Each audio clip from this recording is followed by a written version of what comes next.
Chapter 15 of The Adventures of Tom Sawyer by Mark Twain. A few minutes later Tom was in the shoal water of the bar, wading toward the Illinois shore. Before the depth reached his middle he was halfway over. The current would permit no more wading now, so he struck out confidently to swim the remaining 100 yards. He swam quartering upstream, but still was swept downward rather faster than he had expected. However, he reached the shore finally, and drifted along till he found a low place and drew himself out. He put his hand on his jacket pocket, finding his piece of bark safe, and then struck through the woods, following the shore with streaming garments. Shortly before 10 o'clock he came out into an open place opposite the village, and saw the ferry-boat lying in the shadow of the trees and the high bank. Everything was quiet under the blinking stars. He crept down the bank, watching with all his eyes, slipped into the water, swam 3 or 4 strokes, and climbed into the skiff that did yawl duty at the boat's stern.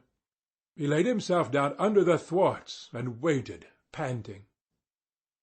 Presently the cracked bell tapped, and a voice gave the order to cast off. A moment or two later the skiff's head was standing high up, against the boat's swell, and the voyage was begun. Tom felt happy in his success, for he knew it was the boat's last trip for the night. At the end of a long 12 or 15 minutes the wheel stopped, and Tom slipped overboard and swam ashore in the dusk, landing 50 yards downstream, out of danger of possible stragglers. He flew along unfrequented alleys, and shortly found himself at his aunt's back fence. He climbed over, approached the L, and looked in at the sitting-room window, for a light was burning there. There sat Aunt Polly, Sid, Mary, and Joe Harper's mother, grouped together, talking. They were by the bed, and the bed was between them and the door. Tom went to the door and began to softly lift the latch. Then he pressed gently, and the door yielded a crack. He continued pushing cautiously, and quaking every time it creaked, till he judged he might squeeze through on his knees. So he put his head through and began, warily. "What makes the candle blow so?" said Aunt Polly. Tom hurried up. "Why, that door's open, I believe." "Why, of course it is. No end of strange things now. Go along and shut it, Sid." Tom disappeared under the bed just in time. He lay and breathed himself for a time, and then crept to where he could almost touch his aunt's foot. "But as I was saying," said Aunt Polly, "he weren't bad, so to say, only mischievous, only just giddy and harum-scarum, you know. He weren't any more responsible than a colt. He never meant any harm, and he was the best-hearted boy that ever was." And she began to cry. "It was just so with my Joe, always full of his devilment, and up to every kind of mischief, but he was just as unselfish and kind as he could be. And laws bless me, to think I went and whipped him for taking that cream, never once recollecting that I throwed it out myself because it was sour, and I never to see him again in this world, never, never, never, poor abused boy." And Mrs. Harper sobbed, as if her heart would break. "I hope Tom's better off where he is," said Sid. "but if he'd been better, in some ways—" "Sid!" Tom felt the glare of the old lady's eye, though he could not see it. "Not a word against my Tom now that he's gone. God'll take care of him. Never you trouble yourself, sir. Oh, Mrs. Harper, I don't know how to give him up. I don't know how to give him up. He was such a comfort to me, although he tormented my old heart out of me most."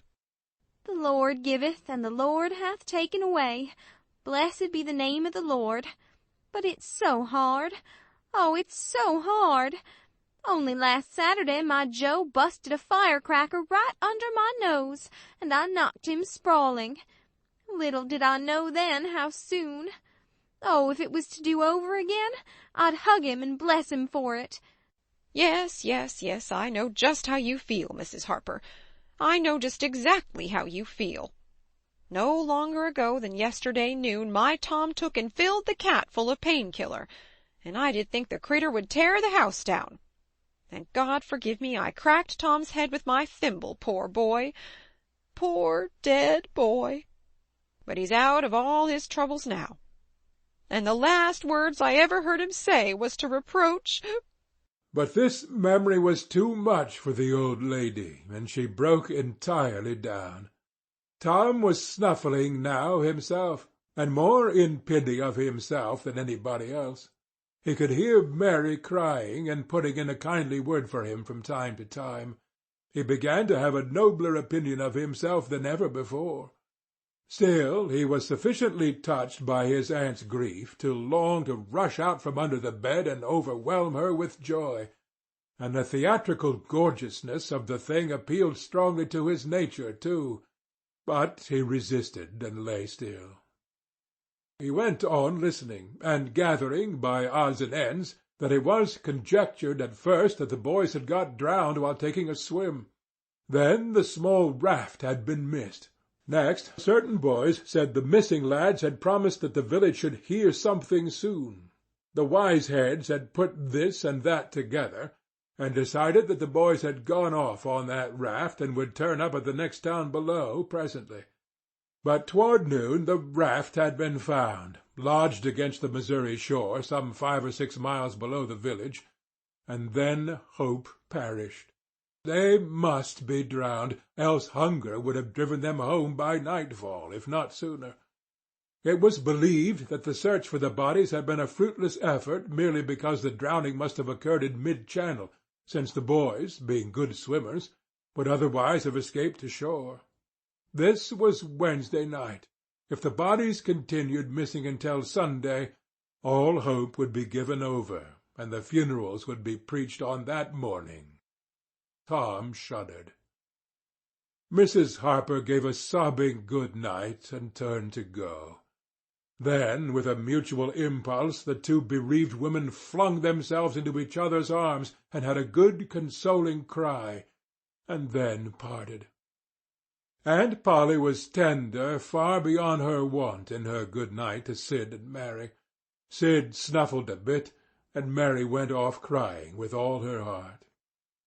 Aunt Polly knelt down and prayed for Tom so touchingly, so appealingly, and with such measureless love in her words and her old trembling voice, that he was weltering in tears again, long before she was through. He had to keep still long after she went to bed, for she kept making broken-hearted ejaculations from time to time, tossing unrestfully, and turning over. But at last she was still, only moaning a little in her sleep. Now the boy stole out, rose gradually by the bedside, shaded the candlelight with his hand, and stood regarding her. His heart was full of pity for her. He took out his sycamore scroll and placed it by the candle, but something occurred to him, and he lingered considering. His face lighted with a happy solution of his thought. He put the bark hastily in his pocket. Then he bent over and kissed the faded lips, and straightway made his stealthy exit, latching the door behind him. He threaded his way back to the ferry landing, found nobody at large there, and walked boldly on board the boat. For he knew she was tenantless, except that there was a watchman, who always turned in and slept like a graven image. He untied the skiff at the stern, slipped into it, and was soon rowing consciously upstream. When he had pulled a mile above the village, he started quartering across and bent himself stoutly to his work. He hit the landing on the other side neatly, for this was a familiar bit of work to him.